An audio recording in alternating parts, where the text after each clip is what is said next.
భూకంపనలకు భూమిలో సర్దుబాట్లు కారణమా? ఇది అర్థం కావాలంటే భూమి యొక్క నిర్మాణం మనకి అర్థం కావాలి. భూమి లోపల ఎన్నో అగాధ స్థలాలున్నాయి. భూ అగాధ స్థలములు దేవుని చేతిలో ఉన్నాయి. జలములలో ఆయన గదుల తూలములు వేసి ఉన్నాడు. భూమి ఎన్నటికీ కదలకుండా పునాదుల మీద స్థిరపరిచెను. దాని మీద అగాధ జలములను వస్త్రం వలె కప్పెను.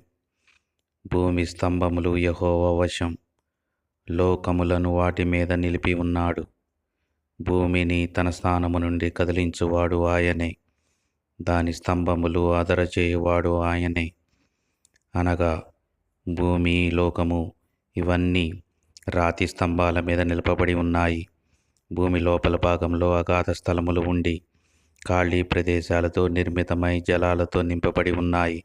సముద్రం మీద అలజడి రేగినప్పుడు